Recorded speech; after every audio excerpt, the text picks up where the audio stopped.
வணக்கம். இது தமிழ் குரலின் வளவன exclusive electronic voting machine EVM machine என்று சொல்லக்கூடிய மின்னணு வாக்குப்பதிவு இயந்திரங்கள். இந்த மின்னணு வாக்குப்பதிவு இயந்திரங்களில் தான் தேர்தலை நடத்த வேண்டும் என்று பாஜகவும் மற்றொரு புறம் தேர்தல் ஆணையமும் ஒற்றை காலில் தவம் புரிந்து கொண்டிருக்கிறார்கள். இது ஒரு பக்கம். இவிஎம் மிஷினை நம்ப முடியாது என்று இந்தியாவினுடைய முன்னாள் தேர்தல் ஆணையர் திரு குரேஷி அவர்களில் தொடங்கி சாம் பிட்ரோடா போன்ற டெக்னோக்ராட்ஸ்லேருந்து இன்னும் பலர் சொல்லி கொண்டிருக்கிறார்கள். இந்த சூழலில் பரபரப்பாக ஒரு ரிப்போர்ட் ஒன்று வெளியாகி இருக்கிறது. அமெரிக்காவினுடைய நியூயார்க் டைம்ஸ் இதழ் 2018 வெளியிட்ட சில விஷயங்கள், அதற்கு பிறகு இன்னமும் நடந்து கொண்டிருக்கக்கூடிய பல ஆராய்ச்சிகளினுடைய முடிவுகளை தொகுத்து த நேஷ்னல் ஹெரால்டு இதழ் பார்த்திங்க அப்படின்னா மிக முக்கியமான ஒரு கட்டுரையை வெளியிட்டிருக்கிறது. அந்த கட்டுரை அது சொல்லக்கூடிய செய்தி, எலக்ட்ரானிக் ஓட்டிங் மிஷினில் எப்படியெல்லாம் தகிடுதத்தம் செய்து அதை ஹேக் பண்ணியோ அல்லது மேனிப்புலேட் பண்ணியோ அல்லது வெளியிலிருந்து அதை கட்டுப்படுத்த முடியும் என்பது போன்ற பலவிதமான சந்தேகங்கள், விஷயங்கள், ஹேஷியங்கள் உலகத்தில் மிக மூத்த டெமோக்ரஸி என்று சொல்லக்கூடிய நாடுகளிலெல்லாம் ஏன் அவர்கள் அதை விட்டார்கள் என்பதற்கான பலவிதமான செய்திகள் ஆதாரங்களோடு பேசப்பட்டிருக்கிறது. முழுக்க முழுக்க சர்வதேச அளவில் இவிஎம்மின் மீது நம்பிக்கை இல்லை என்று சொல்லும் பொழுது பாஜக ஏன் அதை பிடித்து கொண்டு இன்னமும் தொங்கிக் கொண்டிருக்கிறது என்கிற கேள்வி இருக்கிறது. இந்த சூழலில் இந்தியா கூட்டணி, குறிப்பாக காங்கிரஸ் கட்சி, அவர்களுடைய ஸ்டாண்ட் என்பது வரவேற்கத்தக்க ஒரு விஷயமாக இருக்கிறது. இந்த இவிஎம் மிஷின், அதனுடைய பின்னணி அரசியல் என்ன வந்திருக்கிறது அந்த அறிக்கையில், முன்னாள் தேர்தல் ஆணையர், தலைமை தேர்தல் ஆணையர் என்ன சொல்லியிருக்கிறார் என்கிற விஷயங்களை விரிவாக விளக்குகிறது இந்த தமிழ் குரலின் வளவன எக்ஸ்க்ளூசிவ் செய்தி தொகுப்பு. நேஷனல் ஹெரால்டில் ரிப்போர்ட் ஆகிருக்கக்கூடிய செய்தி நம்ம பார்த்துட்டு இருக்கிறோம். Experts in US expose EVM vote theft techniques, எப்படியெல்லாம் ஓட்டுகள் திருடப்படுகிறது இவிஎம்எல் என்பதை அமெரிக்காவில் இருக்கக்கூடிய வல்லுநர்கள், தொழில்நுட்ப வல்லுநர்கள் சொல்லியிருக்கிறார்கள் அப்படிங்கிறது தான் அவங்க குறிப்பிட்றாங்க. அதனுடைய அந்த முதல் பற்றியே பார்த்திங்க அப்படின்னா, நம்ம நாட்டில் இருக்கக்கூடிய தேர்தல் ஆணையம் இருக்கு இல்லையா, அது பல வேலைகளை செஞ்சிட்ருக்கு. என்னென்னா ஸ்டோன் வாலிங் அண்ட் டினையல். ஒன்று, இவிஎம்மை பற்றி என்னங்கன்னு கேட்டோம்னாலே அவங்க பதிலே சொல்ல மாட்டாங்க. பதில் சொல்ல மாட்டாங்கிறத தாண்டி அது சம்மந்தமாக பேசுகிறதுக்கு நீங்கள் அவங்கக்கிட்ட போனால் மிகப்பெரிய அளவுக்கு ஒரு சுவரை எழுப்பிப்பாங்க. எல்லாம் சரியாக இருக்குது அப்படின்ட்டு அந்த பக்கம் இருந்து குரல் மட்டும் கேட்கும், நேரில் கூட சந்திக்க மாட்டாங்க. இந்த வேலையை தான் ஏன்னா இந்தியா கூட்டணி கடந்த ஆகஸ்ட்டுக்கு பிறகு கிட்டத்தட்ட செப்டம்பர் மாதத்தில் தொடங்கி அங்கே ஒரு 5-6 மாதங்கள் 7 மாதங்களாக இந்தியா கூட்டணி இவிஎம் சம்மந்தமாக பேசணும்னு கூப்பிட்டதுக்கு இன்றைக்கி வரைக்கும் அவர்களுக்கு போதுமான டைமை கொடுக்காமல் ஓடிக்கொண்டிருக்கிறது. கேட்டால் லெட்டர் வருது, எங்களுடைய சைட்டை பார்த்து படித்து தெரிஞ்சுக்கோங்க அப்படிங்கிற லெவலுக்கு அவர்கள் பேசி கொண்டிருக்கிறார்கள். இது ஒன்று. ரெண்டாவது, டினையல். நீங்கள் அதை தாண்டி நீதிமன்றத்துக்கு போய் இவிஎம் மிஷினில் நம்பிக்கைத்தன்மை இல்லை, அதனுடைய சோர்ஸ் கோடை வெளியிடுங்க, அதாவது இல்லைனா வாக்குச்சீட்டு முறையை வைங்க அப்படின்னீங்கன்னா அதெல்லாம் கிடையவே கிடையாது. இவிஎம் 100% சரியானது, தவறானது அப்படின்னு சொல்ல முடியாது என்று அங்கே நம்ம சொல்கிறதெல்லாம் மறுத்துட்டு அப்படியே போயிடுறாங்க. இது ரெண்டத்தையும் இப்படி இந்தியாவினுடைய தேர்தல் ஆணையம் சொல்லி கொண்டிருக்கும் பொழுது புதிய ஆய்வுகள், அதனுடைய முடிவுகள், குறிப்பாக அமெரிக்காவில் இருக்கக்கூடிய கம்ப்யூட்டர் சயின்டிஸ்ட், அங்கே இருக்கக்கூடிய கணினி தொழில்நுட்பவியல் ஆராய்ச்சியாளர்கள் என்ன சொல்கிறாங்க அப்படின்னா, இவிஎம்ஐ ஒரு வழியில் இல்லை பல வழிகளில் மேனிப்புலேட் பண்ணலாம் அப்படிங்கிறது தான் அவர்கள் தெரிவித்திருக்கிறார்கள். எலக்ட்ரானிக் ஓட்டிங் மிஷின் தொடர்பாக நியூயார்க் டைமினுடைய அந்த ஆர்டிக்கலை சைட் பண்ணுறாங்க நேஷனல் ஹெரால்டில். The myth of the hacker proof voting machine. அதாவது ஓட்டிங் மிஷினை பற்றி சொல்லும்போது என்னென்ன பொய்கள் எல்லாம் அல்லது மூட நம்பிக்கை அப்படின்னு நம்ம எடுத்துக்கலாம். இந்த மிஷினை யாராலையும் ஹேக் பண்ண முடியாது, இது ஹேக்கிங் ப்ரூஃப் என்று சொல்வது தான் மிகப்பெரிய மூட நம்பிக்கை என்கிற தலைப்பில் நியூயார்க் டைம்ஸ் ஒரு கட்டுரை வெளியிட்டிருக்கிறது. அந்த கட்டுரையினுடைய ஸ்க்ரீன்ஷாட்டை நம்ம பார்க்கலாம். ஸோ அதில் தான் பார்த்திங்கன்னா டெக்னிக்கலாக ஃபைண்டிங்ஸும் எக்ஸ்பர்ட் இன்டர்வியூஸ் அந்த துறையிலே இருந்து இது போன்ற மிஷின்களை வடிவமைக்கக்கூடியவர்களிடமும் பலவிதமான செய்திகளை எடுத்திருக்கிறார்கள். 2016 அங்கே அதிபருக்கான தேர்தல் யூஎஸில் நடக்கும் பொழுது நிறைய கான்ட்ரவர்சிஸ் எல்லாம் இருந்தது. அந்த சமயத்தில் தான் இவிஎம் வல்னரபிலிட்டி, ஏன்னா அங்கே வாக்குச்சீட்டுக்கு மாற வேண்டும், இவிஎம்லாம் இல்லை அப்படிங்கிற இடம், அதுக்கான விஷயங்கள் ஓடிக்கிட்டு இருக்கும்போது அவங்க நாட்டினுடைய தேர்தல் முறை, அதனுடைய அமைப்பு, அது சார்ந்த விஷயங்களுக்காக இந்த மாதிரி டெக்னிக்கல் எக்ஸ்பர்ட்ஸ் கிட்ட ஒப்பீனியன் கேட்க ஆரம்பித்தாங்க. பட் அது இன்றைக்கி முழுக்க இந்தியாவுக்கு பொருந்தக்கூடியதாக இருக்கிறது. ஏன்னா 2019 நாடாளுமன்ற தேர்தல், அதனுடைய முடிவுகளை வைத்து நாம் பார்க்கும் பொழுது உண்மையிலேயே மக்கள் மனநிலை எப்படி இருக்கிறதோ அதுதான் வாக்காக பிரதிபலிக்கிறதா அல்லது அதுதான் தேர்தல் முடிவுகளில் பிரதிபலிக்கிறதா என்கிற கேள்வி மிக முக்கியமானது அப்படிங்கிறது தான். ஏன்னா மக்களிடம் அதிருப்தி அதிகமாக இருந்தாலும் கூட இவர்கள் எப்படி திரும்ப திரும்ப ஜெயிக்கிறார்கள் என்கிற ஒரு கொஷினை ரைஸ் பண்ணுறாங்க. அப்போ அது மக்களுடைய இது இல்லை அப்படின்னா யார் இதை செய்யறா அப்படிங்கிற கேள்வி இருக்குது. அப்போ யாருடைய விருப்பம் முடிவாக வருகிறது அப்படிங்கிற கொஷினை ரைஸ் பண்ணுறாங்க.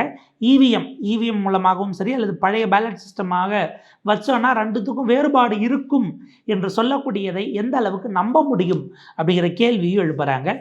இது தொடர்பான விஷயங்கள் பார்த்திங்க அப்படின்னா சஸ்பீஷியஸாக சந்தேகத்துக்குரியதாக இருக்கிறதுனால இவிஎம் சரியானது அப்படின்னு நம்ம சொல்லிட முடியாது அப்படிங்கிற விஷயத்தை குறிப்பிடுறாங்க. 2019 தேர்தலிலேயே பேலட்டை கொண்டு வருவதற்கு மிக அதிகமான விஷயங்களை எதிர்க்கட்சிகள் முயற்சி செய்தாலும் கூட அது எல்லாம் அந்த காலத்தில் ஏற்றுக்கொள்ளப்படாமல் வீணடிக்கப்பட்டது அப்படிங்கிறத பார்க்குறோம். 2024 கூட அதற்கான முயற்சிகள் எடுக்கப்படும் பொழுது தேர்தல் ஆணையம் முழுக்க பாஜகவினுடைய ஒரு விங்காக செயல்படக்கூடிய பரிதாபத்துக்குரிய மோசமான ஒரு நிலையையும் இன்றைக்கு நாம் அடைந்திருக்கிறோம். இப்போ இவிஎம் தொடர்பான அலிகேஷன்ஸ் மேனிப்புலேஷன்ஸ் வரும் பொழுது ரெண்டு விஷயத்தை தான் வெளியில் எலெக்ஷன் கமிஷன் சொல்லுது. நீங்கள் கேட்குற கேள்விக்கெல்லாம் பதில் சொல்ல மாட்டாங்க. நீங்கள் என்ன கேட்டாலும் அவங்க டெக்னிக்கலாக 2 பதில் வச்சுருப்பாங்க. என்னென்னா இது ஃபுல்லி செக்யூர், பாதுகாப்பானது, டேம்பர் ப்ரூஃப், இதை யாரும் பார்த்திங்கன்னா ஒன்றும் பண்ண முடியாது, இது வெளியில் இருந்தெல்லாம் இதை கோளாறு, அதில் மேனிப்புலேட் பண்ணி திருட்டுத்தனம் தில்லுமுள்ளு பண்ண முடியாது அப்படின்னு சொல்லுவாங்க. இல்லைன்னா என்ன சொல்லுவாங்கன்னா அது ஸ்டாண்ட் அலோன் டிவைஸு, இன்டர்நெட்டோ வேறு எதுலையும் நீங்கள் கனெக்ட் பண்ண முடியாது இவிஎம்மை, எனவே இவிஎம்மை ஹேக் பண்ண முடியாது, அது எது கூடயும் கனெக்டே ஆகாதுன்னு போது நீங்கள் எப்படி வெளியிலேருந்து கண்ட்ரோல் பண்ண முடியும் அப்படிங்கிற ஒரு கேள்வியை கேட்குறாங்க. நம்ம சும்மா ஒரு லாஜிக் மாதிரி தெரியறதுக்கு ஒரு கொஷினை ரைஸ் பண்ணுறோன்னு வச்சுக்கோங்களேன். இப்போ இந்த பொம்மை காரு, பொம்மை ரிமோட் அதெல்லாம் இருக்குல்ல, அதெல்லாம் பார்த்திங்கன்னா உள்ளுக்குள்ளே ஏதாவது என்ன இருக்குன்னா ஏதாவது சிப்பு தான் இருக்கும். வெளியில் நம்ம ரிமோட் கண்ட்ரோல் இருக்கும், போகும் வரும்.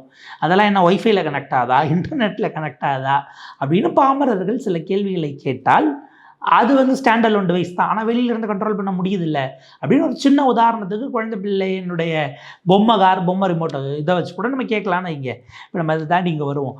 என்னென்ன கிளைம்ஸ், அதாவது தேர்தல் ஆணையம் சொல்லக்கூடிய இந்த 2 விஷயத்தையும் எப்படியெல்லாம் பேசி அதாவது ரிசர்ச் மூலமா சேலஞ்ச் பண்ணுறாங்க அப்படிங்கிறத பார்க்க வேண்டியிருக்கிறது. ஒன்று, recent right to information data has thrown up troubling about logistics of EVM transport and distribution. B, the US finding of 2 potential serious mischief. ஒன்று பார்த்திங்கன்னா இந்த மெஷின்ஸை தயார்படுத்துகிறாங்க இல்லையா தேர்தலுக்கு முன்பாக, இவ்வளவு நாள், அதாவது ஓய்வு பெற்ற முன்னாள் தலைமை தேர்தல் அதிகாரி குரேஷி அவர்கள் குறிப்பிடுகிறார், நான் இவ்வளோ நாள் இவிஎம்மை சப்போர்ட் பண்ணேன். அப்போ நான் நினச்சிக்கிட்டு இருந்தேன் முழுக்க இவிஎம் தொடர்பான விஷயங்கள், அதனுடைய பார்ட் அண்ட் பார்சல் எல்லாமுமே அரசாலும் இராணுவத்தாலும், இராணுவம் தான் அதை டிரான்ஸ்போர்ட்டேஷன் மற்ற விஷயங்கள்லாம் பண்ணுறாங்க, பாதுகாக்கப்படுகிறது, பராமரிக்கப்படுகிறது நான் நினச்சிக்கிட்டு இருந்தேன். ஆனால் இந்த இவிஎம் சர்வீஸில் இருந்த அத்தனையும் ப்ரைவேட்டில் பண்ணிகிட்டு இருக்காங்க அப்படிங்கிறது எனக்கு இப்போ தான் தெரிய வருது.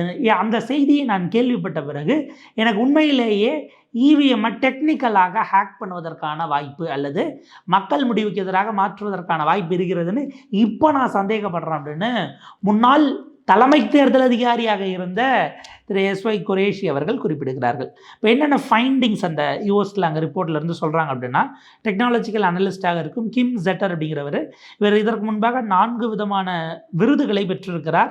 எதற்காக அப்படின்னா அவர் ஒர்க் பண்ணதே ஓட்டிங், இந்த ஆன்லைனில் ஓட் பண்ணுறது அல்லது இந்த மாதிரி மிஷின் மூலயமா ஓட் பண்ணுறது, இதன் மூலமாக என்ன மாதிரியான கோளாறுகள் அதில் எப்படியெல்லாம் அதில் மேனிப்புலேட் பண்ணலாங்கிறது தொடர்பாக எழுதி அதற்காக அவர் விருதுகளையும் பெற்றிருக்கிறார். தொடர்ந்து அந்த ஃபீல்டிலே ட்ராவல் பண்ணக்கூடியவர். அவர் பார்த்திங்க அப்படின்னா நிறைய ஃபேக்ட்ஸு, நிறைய எப்படியெல்லாம் அதுக்குள்ளே வேலைகள் நடக்குது என்பதை தரவுகளோட ஆய்வு கட்டுரைகளாகவே அந்த காலகட்டத்தில் வெளியிட்டிருக்கிறார். குறிப்பாக இவிஎம்மை பேப்பர் வெரிஃபிகேஷன் யூனிட், இப்போ நம்ம விவிபேட்னு சொல்கிறோம் இல்லையா, இந்த விவிபேட் மிஷினோட நீங்கள் அட்டாச் பண்ணும்போது என்னென்னலாம் உங்களுக்கு இதுக்குள்ளே, அதாவது உங்களுக்கு ஆக்சுவல் ப்ரொசீஜர் என்ன, எதுக்கு பக்கத்தில் ஒரு மிஷின் வைக்கிறோம், இதில் நீங்கள் என்ன பட்டன் அமுக்குறீங்களோ அது உங்களுக்கு தெரியணும் அப்படிங்கிறதுக்காக இங்கேருந்து அங்கே போய் அதில் அவுட்புட் காட்டணும்னு வச்சுருக்குறோம். பட் உள்ளுக்குள்ளே அதிலிருந்து சிக்னலை இதுக்கு அனுப்ப முடியாது அப்படிங்கிற ஷியூரிட்டியை நீங்கள் எப்படி கொடுக்குறீங்க அப்படின்ட்டு ஒரு கேள்வியை அவர் எழுப்புகிறார். அதே போல் பார்த்திங்க அப்படின்னா ப்ரொஃபஸர் டேவிட் எக்ஹார்ட் அப்படிங்கிற ஒருவர், அவர் பார்த்திங்கன்னா ஓட் ஃப்ளிப்பிங் அப்படிங்கிற விஷயத்தை தொடர்ந்து அதில் ஒர்க் பண்ணி அதுக்கு வாய்ப்பு கண்டிப்பாக இருக்கிறது அப்படின்னு சொல்லியிருக்கிறார். அதாவது இன்டர்நெட்லாம் வேண்டாம், ஓட் ஃப்ளிப்பிங்னா நீங்கள் ஒன்றுத்துக்கு போட்டதை இன்னொன்றுத்துக்கு மாற்றுறது அப்படிங்கிறது தான் ஓட் ஃப்ளிப்பிங். நீங்கள் வந்து உதாரணத்துக்கு காங்கிரஸுக்கு அல்லது இந்தியா கூட்டணியினுடைய வேட்பாளர் அல்லது ஒரு பகுஜன் சமாஜ் அசாதுதீன் ஓவைசி யாரோ ஒருத்தருக்கு போடுறீங்க XYZ, இவருக்கு போடுற ஓட்டை இன்னொருத்தருக்கு மாறுறதா ஃப்ளிப் பண்ணி விட முடியும். அங்கே ஸ்டோர் பண்ணுறதெல்லாம் மாற்றி யாருக்கு போட்டாலும் ஒருத்தருக்கே விழுவதைப் போல் அல்லது இன்னொருவருக்கு விழுவதைப் போல் நம்ம செட்டப்பு ப்ரிஃபராக செய்ய முடியும் அப்படிங்கிறத குறிப்பிடுகிறார். அவர் என்ன சொல்கிறார் அப்படின்னா, இந்த மிஷின்ஸில் இதற்கு முன்பாகவே ஏற்கனவே ரிமோட் ஆக்சஸிங் சாஃப்ட்வேர்ஸை இன்ஸ்டால் பண்ணியிருக்கிறாங்க அப்படிங்கிறத குறிப்பிடுகிறார். ஓகே, அதுதான் இப்போ என்னென்னா தூரத்துலேருந்து நீங்கள் இயக்குவதற்கு நம்ம இந்த பொம்மை ரிமோட் சொன்னோம் இல்லையா, அந்த மாதிரி தூரத்திலிருந்து இயக்குவதற்கான விஷயங்களை முன்கூட்டையே போட்டு அனுப்பக்கூடிய வேலைகளை நாங்கள் செய்கிறோம் அப்படிங்கிறது அந்த மாதிரி இருக்குது அப்படிங்கிறத குறிப்பிட்டிருக்கிறாங்க. இதே போல் பல ரிப்போர்ட்ஸ் வந்து என்ன சொல்லுது அப்படின்னா, ஒரிஜினலி வந்து ரொபாஸ்ட் இதை இவங்க முடிவு பண்ணலை. என்னென்னா இவிஎம் மிஷின்ஸை ரிமோட்லி ஹேக் பண்ண முடியுங்கிறதையே பல விதமான விஷயங்கள் it is impossible to send outside signal through WiFi or Bluetooth அப்படிங்கிறத குறிப்பிட்டுட்டு ஏற்கனவே நம்முடைய தேர்தல் ஆணையம் என்ன சொல்லிட்டு இருக்கோன்னா, வெளியிலேருந்து ஒய்ஃபை இன்டர்நெட் இல்லாமல் கொடுக்க முடியாது, நாங்கள் கொடுக்கலங்கிறீங்க. அப்போ அங்கே ஒரு கொஷின் ரைஸ் பண்ணோன்னா, இவிஎம் மிஷின் இருக்குது. இப்போ ஒரு இவிஎம் மிஷினை நீங்கள் உத்தரகாண்டில் யூஸ் பண்ணுறீங்க, ஒரு தேர்தல் அங்கே இருக்கிற சின்னம் கட்சியினுடைய எல்லாமே லோக்கல் பார்ட்டின்னு வச்சுக்கிங்க. உதாரணத்துக்கு யானை சின்னம், பூனை சின்னம், புலி சின்னம் இதெல்லாம் அங்கே போட்டு வச்சுட்டு அங்கே ஒரு எலெக்ஷன் நடத்தி அந்த சின்னம் என்ன சின்னம் கேண்டிடேட் பேர் இருக்கும், நீங்கள் பட்டனை ப்ரெஸ் பண்ணிங்கன்னா அந்த இது பக்கத்தில் விவிபேட்டில் லோட் ஆகும். ஆச்சா, இப்போ அந்த மிஷினை அதுக்கப்புறம் ஒரு 6 மாதம் கழித்து எலெக்ஷன் நடக்குதுன்னு இங்கே தமிழ்நாட்டுக்கு கொண்டு வரீங்க. இங்கே எல்லாம் வேறு சின்னமாக இருக்கும், உதயசூரியன், ரெட்டை இலை, முரசு, மாம்பழம், பானை சின்னம் இப்படிலாம் ஏதோ இருக்குதுன்னு வச்சுக்கோங்களேன். இப்போ நீங்கள் என்ன பண்ணணுன்னா சின்னத்தை மாற்றணும்.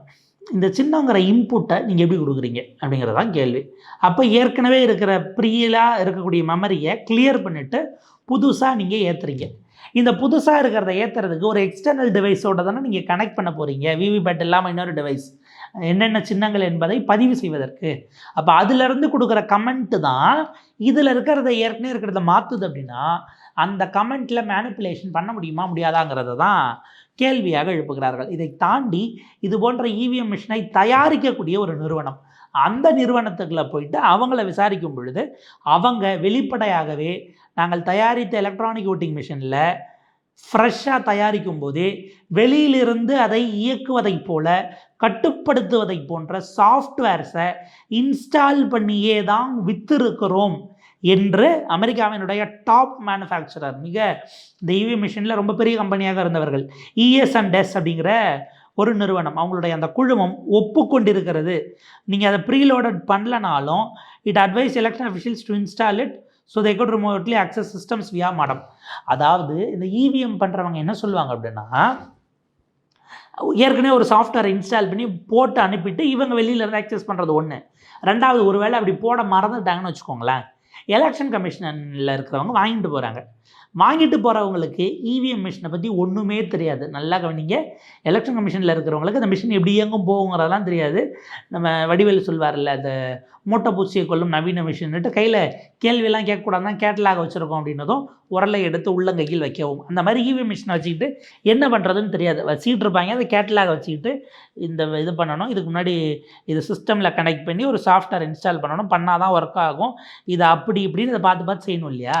இவங்க அந்த கம்பெனிக்காரங்க சொல்கிறாங்க, ஒருவேளை நாங்கள் சாஃப்ட்வேர் எதுவும் போட மறந்துட்டோம் உங்களுக்கு அப்படியே விற்றுட்டோம் அப்படின்னா அவங்கக்கிட்ட என்ன சாஃப்ட்வேரோ அந்த சாஃப்ட்வேரை நாங்களே போட சொல்லுவோம். மிஷின் ரன் ஆகணும்னா இந்த சாஃப்ட்வேர் வேணும், இதை நீங்கள் இன்ஸ்டால் பண்ணுங்கன்னு நாங்கள் சொல்லி அவங்கள இன்ஸ்டால் பண்ண வச்சு நாங்கள் வெளியிலேருந்து எங்களுக்கு தகுந்த மாதிரி அதை ஆக்சஸ் பண்ணிப்போம் அப்படின்னு ES&S அந்த நிறுவனத்திலிருந்து தெரிவித்திருக்கிறார்கள். Computer experts now say that installing remote access software and modems on system that program voting machines and tally final results is undoubtedly a serious security issue. நீங்கள் சந்தேகமே பட வேண்டாம், இப்படிப்பட்ட விஷயங்கள் இதில் இருக்கிற வரை மிக நிச்சயமாக இவிஎம் ஓட்டிங் மிஷினை வெளியிலிருந்து யாரோ ஒருவர் மிக நிச்சயமாக கட்டாயமாக செய்ய முடியும். இன்டர்நெட் இல்லைனாலும் ரிமோட் ஹேக்கர்ஸால் அதை கண்ட்ரோல் பண்ண முடியும் அப்படிங்கிறது தான் யூஎஸ்னுடைய நேஷ்னல் எலெக்ஷன் டிஃபென்ஸ் கொயாலிஷன், தேசிய தேர்தல் பாதுகாப்பு கூட்டமைப்பு அப்படின்ட்டு அங்கே ஒரு அமைப்பு இருக்கிறது. யுஎஸோட நேஷனல் எலெக்ஷன் டிஃபென்ஸ் வயலேஷன் அதனுடைய ஸ்போக்ஸ் பர்சன் 2018-19 காலகட்டத்தில் இதை பதிவு பண்ணியிருக்கிறாரு. ஓட்டிங் சிஸ்டமை வெளியிலேருந்து ஹேக் பண்ண முடியும், அப்படி முடியாதுன்னு சொல்கிறது மிகப்பெரிய பொய். நெட் இல்லைனா பண்ண முடியாதுங்கிறதும் மிகப்பெரிய பொய். இதன் காரணமாக ஃப்ரீ அண்ட் ஃபேர் எலெக்ஷன் நடக்கணும் அப்படின்னா இந்தியாவில் தேர்தல் நியாயமாக வெளிப்படையாக மக்கள் யாருக்கு விரும்புகிறார்களோ அவர்களுக்கு போடுவது நடக்க வேண்டும் என்றால் நீங்கள் ஒட்டுமொத்தமாக இவிஎம்ஐ தூக்கி போட்டுட்டு போஸ்டல் பேலட்டுக்கு வருவது தான் சரியானதாக இருக்கும், அல்லது பேலட் பழைய முறைக்கு வாக்குச்சீட்டு முறைக்கு வருவதுதான் சரியாக இருக்கும் அப்படிங்கிறத அவங்க தரப்பிலிருந்து சொல்லுகிறார்கள். இப்போ நிறைய விஷயங்கள் இருக்கிறது. அப்போ இதெல்லாம் இருக்கும் பொழுது என்ன மாதிரியான முடிவை நோக்கி இவர்கள் நகரப்போகிறார்கள் அப்படிங்கிறது தான் நம்ம பார்க்க வேண்டியிருக்கிறது. இந்தியா முழுக்க இன்றைக்கு இந்த சந்தேகம் இன்னமும் தீர்க்கப்படாமல் அப்படியே இருக்கிறது. வாக்களிக்கிறவர்களுக்கு எழுந்திருக்கக்கூடிய சந்தேகத்தை தீர்த்து வைக்க வேண்டிய முழு பொறுப்பு தேர்தல் ஆணையத்துக்கு இருக்கிறது. ஆனால் தேர்தல் ஆணைய ஏஜென்ட்டுகள் எல்லாம் பாஜகவினுடைய ஏஜென்ட்டுகளைப் போல பேப்பரில் ஓட்டிங் கொடுத்தா அதில் இவங்களாக கிறுக்கிட்டு அந்த ஓட்டு செல்லாத ஓட்டு என்று சொல்லக்கூடிய இடத்தில் இருக்கும் பொழுது ஒரு இடம் தான். அஃப்கோர்ஸ் ஒரு இடத்துல நடந்ததுனால ஒட்டு மொத்தமாக நீங்கள் எல்லாரையும் பாஜக கைக்கூலின்னு சொல்லலாமா அப்படின்னு கூட நம்ம கேட்கலாம். அவர் அதை கிறுக்கினவர் பாஜகவினுடைய கட்சியை சேர்ந்தவர், அதனுடைய மைனாரிட்டியினுடைய பொறுப்பாளராக இருக்கிறார். இதுவும் நம்மளால் புரிஞ்சுக்க முடியுது. ஆனால் பிஜேபி எந்த வகைக்கும் எந்த எல்லைக்கும் போகக்கூடியது அப்படிங்கிறத நம்ம கடந்த காலத்தில் நிறைய உதாரணங்களின் மூலமாக பார்த்துருக்கக்கூடிய சூழலில் இந்த இவிஎம் மிஷின் தொடர்பாக இந்தியா கூட்டணி கேட்கக்கூடியது என்பது மிக முக்கியமானது. இந்த இடத்தில் திரு எஸ்ஒய் குரேஷி அவர்களுடைய முன்னாள் தலைமை தேர்தல் ஆணையருடைய ஸ்டேட்மெண்ட்டை பார்த்துடலாம். இவிஎம்ஐ டெக்னிக்கலாக முறைகேடுகளுக்கு பயன்படுத்த வாய்ப்பு இருக்கிறது தான் அவர் சொல்லக்கூடிய செய்தியாக இருக்கிறது. நிறைய டவுட்ஸ் எனக்கு இருக்குது. ரெண்டுமே பாதுகாப்பு அம்சங்கள். நீங்கள் பாதுகாப்புங்கிறது வெறும் மெஷினை யாரும் தூக்கிட்டு போகாமங்கிறது இல்லை, மெஷின் எப்படி இயங்குகிறது அப்படிங்கிறது இருக்கு இல்லையா, அது எப்படி இயங்குதுன்னே தெரியாமல் அது சரியானதுன்னு சொல்வது என்பது எவ்வளவு பெரிய அறிவுக்கு பொருந்தாத செய்திங்கிறத நம்ம பார்க்கணும். ஒன்று டெக்னிக்கல் பாதுகாப்பு, இன்னொன்று நிர்வாக பாதுகாப்புன்னா நம்ம இவ்வளோ நாள் அதை பார்த்துக்கிட்டு இருந்தோம். எந்த தனியார் அமைப்பும் இதில் இல்லை, இராணுவத்தின் கட்டுப்பாட்டில் பாதுகாப்பாக வைக்கப்படும்னு சொன்னோம். ஆனால் தனியார் அமைப்புகள் தான் முழுக்க முழுக்க இதை கையாளுகிறது அப்படின்னு நான் படிக்கிறேன். சில வாரங்கள் சில மாதங்கள் யாரோ சில தனியார் கன்சல்டன்ட் மிஷினை தயாரித்தவர்கள் அல்லது சர்வீஸ் பண்ணுறன்ற பேரில் அவங்க கொண்டு போய் வச்சுருந்து அதில் வேலை பார்த்து அந்த மிஷினை கொடுப்பாங்க. அதற்கு பிறகு தான் அந்த மிஷின் இங்கே வருது அப்படிங்கிறத குறிப்பிட்றாங்க. இதே போல் பெல் நிறுவனத்தின் 4 தலைமை அதிகாரிகள் பாஜகவை சேர்ந்தவர்கள் என்கிறார்கள். அதாவது இந்த மெஷினை பார்க்குற ஒரு அமைப்பு இருக்குது இல்லையா, அந்த மெஷினை அதை சர்வீஸ் பண்ணுறது அப்படின்னா பிஹெச்இஎல் அப்படிங்கிற ஒரு நிறுவனம் இருக்குங்க நமக்கு. இந்த பெல் நிறுவனம் அவர்கள் இதில் சில விஷயங்களெல்லாம் பார்த்து ரெஃப்ரெஷ் பண்ணி சர்வீஸ் பண்ணி தராங்க அப்படின்னு ஒரு சைடு இருக்குது. இந்த பெல் நிறுவனத்தினுடைய சீஃப் பொசிஷனில் இருக்கக்கூடிய 4 பேருமே பிஜேபிக்காரங்க தான் அங்கே அதிகாரிகளாகவே அல்லது அதனுடைய தலைமை பொறுப்பு இருக்கிறவர்களாகவே உட்கார்ந்திருக்கிறார்கள் என்கிற செய்தியையும் நான் சமீபத்தில் படிக்கிறேன். எனவே டெக்னிக்கலாக அவர்கள் நினைத்தால் இப்போ உள்ள என்ன வேணாலும் வச்சு பாஜகவுக்கு நீங்கள் எதில் ஓட்டு போட்டாலும் எதில் அமுக்கினாலும் அது போய் வேற என்ன தாமரையில் மலர்ந்தே தீரும் மலர்ந்தே தீரும் மலர்ந்தே தீரும்னு சத்தம் கொடுக்கக்கூடிய வேலைக்கு இன்றைக்கு நடப்பதற்கு எல்லா வாய்ப்புகளும் இருக்கிறது. தேர்தல் ஆணையம் வெளிப்படையாக ஒரு முன்னாள் தலைமை தேர்தல் அதிகாரியாக இருந்த திரு எஸ்ஒய் குரேஷி அவர்கள் சொல்லுகிறார்கள், தேர்தல் ஆணையம் வெளிப்படையாக இது தொடர்பாக எல்லா விஷயங்களையும் டிரான்ஸ்பரண்ட்டாக மக்களுக்கு அறிவிக்கணும், வெளிப்படுத்தணும் என்று அவர் ஏற்பாடு செய்திருக்கிறார். இப்போ பாஜகவினுடைய ஆட்கள் இல்லாத இடமே இல்லை அப்படிங்கிற ஒரு விஷயம் இருக்குது. ரெண்டாவது, ஆர்எஸ்எஸ் சித்தாந்த பின்புலம் கொண்டவர்களாக இந்தியாவினுடைய எத்தனை அரசுகள் மாறினாலும் அதிகார மையத்தில் அவர்கள் இருப்பதற்கான வேலைகளை அவர்கள் 100 ஆண்டுகளாக செய்திருக்கிறார்கள், அதை சாதித்தும் இருக்கிறார்கள் என்கிற பேக்ரவுண்ட்லேருந்து பார்த்தா நம்ம நடுவில் ஒரு இது பார்த்தோம் இல்லையா, என்னென்னா இப்போ அதானியினுடைய ஹிண்டன்பர்க் வந்துச்சு இல்லையா, இவங்களுடைய அந்த பேட்டர்ன் எப்படிங்கிறது பார்க்குறதுக்காக அதானியினுடைய ஹிண்டன்பர்க் அறிக்கை வந்தது ஒன்று. இந்த அதானியுடைய ஹிண்டன்பர்க் அறிக்கை வந்ததை விசாரிக்கிறது ஒரு குழு போட்டாங்க. அந்த குழுவில் பார்த்தீங்கன்னா கடந்த காலத்தில் அதானிக்கு ஆதரவாக, அதானியையும் செபியையும் விசாரிக்கணும், கடந்த காலத்தில் அதானிக்கு ஆதரவாக செபியில் ஆஜரான வழக்கறிஞராக இருந்தவர் இந்த குழுவில் விசாரணை தலைவராக இருக்கிறார். அப்படி இருந்தார். இப்போ அவர் ப்ரமோஷன் கிடச்சி அவர் வழக்கறிஞராக இருந்தவர் இப்போ நீதிபதியாகவும் போயிட்டாருங்கிறது தனி கதி. ஆனால் இது ஒரு கிரைசிஸாக மாறுச்சு. அப்போ கான்ஃப்ளிக்ட் ஆஃப் இன்ட்ரெஸ்ட் வரும் தானே. உங்களுடைய கட்சிக்காரர் அவர் எந்த குற்றமும் செய்யவில்லை, நீங்கள் ஒரு அமைப்பு முன்னாடி ஆஜரானீங்க, இப்போ 2 பேரையும் சேர்த்து வச்சு விசாரிக்கணும், அவர் உண்மை செஞ்சாரா உண்மையா பொய்யா அப்படின்ற இடத்துக்கு வரும்போது கான்ஃப்ளிக்ட் ஆஃப் இன்ட்ரெஸ்ட் இருக்குங்கிறது எப்படி உண்மையோ அந்த மாதிரி இன்றைக்கு இவிஎம் மிஷினை சர்வீஸ் பண்ண சொன்னால் அதை ஒரு கம்பெனிக்கு கொண்டு போய் கொடுக்குறீங்க. அந்த கம்பெனியில் இருக்கிறவங்க எல்லாம், தலைமை பொறுப்பில் இருக்கிறவர்கள் எல்லாம் பாஜகக்காரர்களாக இருக்கிறார்கள். அதானியை விசாரித்த அல்லது அதானி குழுமம் முறைகேடுகளை விசாரித்த செபி அமைப்பிலேயே அதானியினுடைய சொந்தக்காரர்கள் இருந்தார்கள் அப்படின்னு கூட, சொந்தக்காரர்கள் அல்லது அவருக்கு வேண்டப்பட்டவர்கள், ஃப்ரெண்ட்ஸ் ஆஃப் ஃப்ரெண்ட்ஸு, அவருக்கு தொடர்புடையவர்கள் அப்படிங்கிற வகையில் ஃபேமிலி சர்க்கிள்குள்ளே இருந்தெல்லாம் ஆட்கள் நிர்வகிக்கப்பட்டார்கள் அல்லது அவரிடம் ஏற்கனவே வேலை செய்து சம்பளம் வாங்கியவர்கள் எல்லாம் அங்கே போயிருந்தார்கள் அப்படிங்கிற குற்றச்சாட்டை நாம் பார்த்தோம். அப்போ எல்லா இடத்திலும் அவங்களுக்கு ஆள் இருக்குது அப்படின்னா எப்படி சரியான உண்மைத்தன்மையோடு நேர்மையான விஷயங்கள், தரவுகள் வெளியே வரும் என்கிற கேள்வி இந்த இடத்தில் எழுகிறது. இதனுடைய உண்மைத்தன்மையை எந்த அளவிற்கு இவர்கள் பேச போகிறார்கள்? ஏன்னா இப்போ இந்த ஒட்டுமொத்த விஷயம் அப்படிங்கிறது 2018 நேஷனல் ஹெரால்டு ரிப்போர்ட் செய்திருக்கிறது. யூஎஸில் அவங்க எலெக்ஷன்ஸை நோக்கி போகும் பொழுது 2016 தேர்தலுக்கு பிறகு பல வேலைகளை செய்து அவர்கள் போஸ்டல் பெல்லாட்டு தான் அப்படிங்கிற இடத்தை நோக்கி வந்துட்டாங்க. ஆனால் எல்லாவற்றிலும் அமெரிக்காவை பாருங்கள், அமெரிக்காவை ஒப்பிடுங்க, அப்படி இப்படி என்று சொல்லக்கூடியவர்கள், இது 2018 வெளிவந்த கட்டுரை. அதற்கு பிறகு நமக்கு 19 தேர்தல் நடந்து அடுத்து ஒரு 5 ஆண்டுகள் முடித்து அடுத்த தேர்தலுக்கே வந்து விட்டோம். இது எதற்கும் இன்றைக்கு வரைக்கும் பதில் இல்லை என்பது இந்திய ஜனநாயகம் மிக மோசமான ஒரு இடத்தில் நின்று கொண்டிருக்கிறது என்பதற்கான ஒரு உதாரணமாகத்தான் நாம் பார்க்க வேண்டியிருக்கிறது. மக்களுடைய சந்தேகங்கள் என்பது நிவர்த்தி செய்யாத வரை தேர்தல் ஆணையத்தின் மீது சந்தேகத்தின் நிழல் விழுந்து கொண்டே இருக்கும். தன்னை நிரூபிக்கக்கூடிய இடத்தில் அவர்கள் இருக்கிறார்கள் என்பதை மட்டும் ஞாபகப்படுத்துகிறோம். அடுத்தடுத்த நிலைகளில் இது எப்படி போகுதுங்கிறதையும் பேசலாம். தொடர்ந்து இணைந்து நாங்கள் தமிழ் குரலோடு. நன்றி, வணக்கம்.